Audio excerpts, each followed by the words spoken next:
Welcome back to my channel, guys. This time for more chapter reviews of the Elusive Samurai.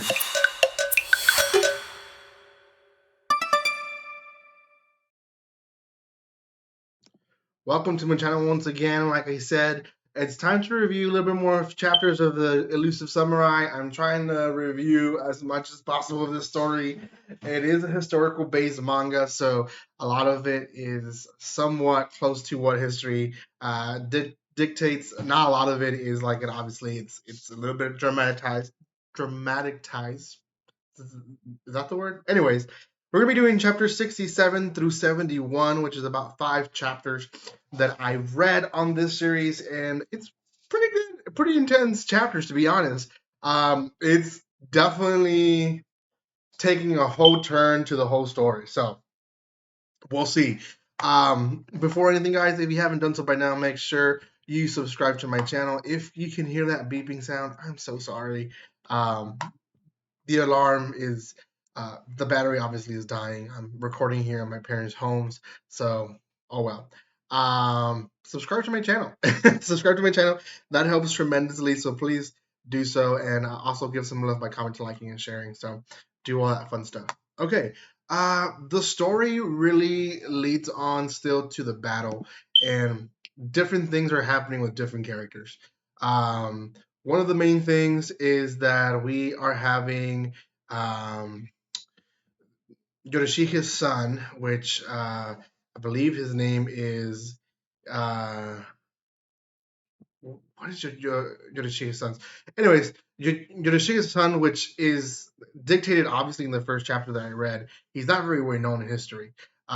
He's fighting one of these spies, and eventually Genba, through these chapters, helps him out, and Genba is the one that actually defeats this spy.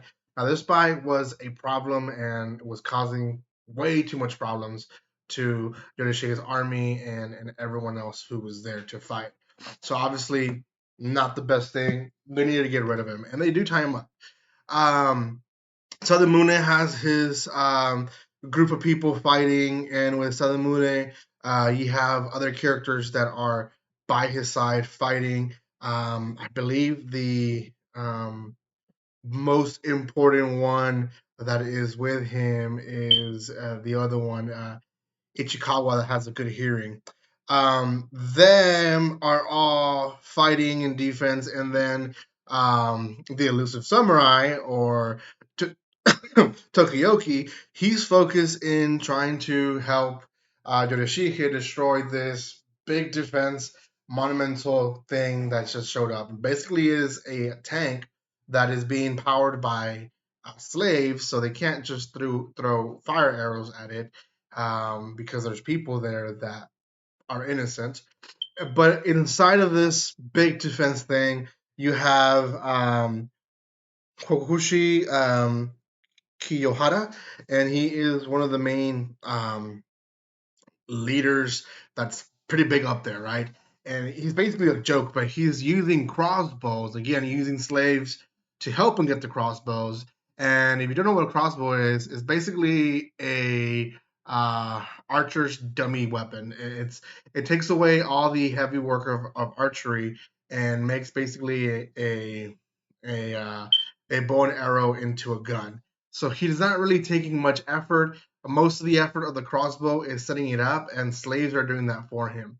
Eventually, they are able to kill him, and they do kill him. They cut off his head, hang it where everyone can see, and everyone else basically runs away. Now, Ichikawa and Salamune are still there, and they're trying to overhear what's going on. And essentially, Yorishige has a meeting with everyone and tells Tokiyoki it is time to tell everyone who you are. Now, this is a big moment because up to this point, only a handful of people knew who he really was. So Tokiyoki confesses who he is. He lets know his lineage, which we get a few pages of that, of his lineage, and everyone makes the connection. He is the next heir of the throne. Like, the heir of the throne did not die. So obviously everyone wants to be at his side now.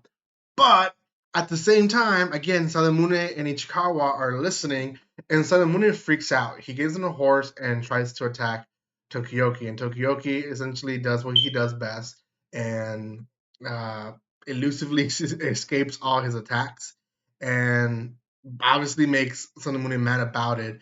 It gets to a point where he loses and he realizes he loses, and Ichikawa goes and saves them, and they're like, "We need to retreat. We are outnumbered. We gotta go." So they eventually flee, but they do now know who Tokiyoki really is.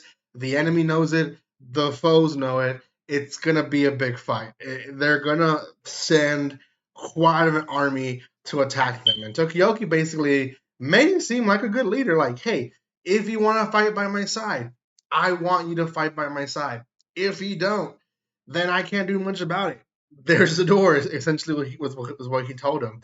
And that's where we're standing. I think, obviously, the big guy is going to send an army to chase him down, maybe try to kill him. We're in chapter 71, and there's 98 chapters, and they're still releasing more chapters. So don't know what happens from chapter 71 to, or sorry, yeah, 71 to 98, which is quite a bit of chapters. There's about 30 chapters there. So, yeah, I don't know what's all going to happen, but for sure, I'm so close to being current. So I'm trying to push as hard as possible to be up to date. So hopefully, I do get there by before the summer, but we'll see. Anyways, guys, thank you so much for watching this. If you haven't done so by now, make sure you subscribe to my channel. Give some love by commenting, liking, and sharing. And I will see you guys next time. Like always, don't be strangers. See you guys.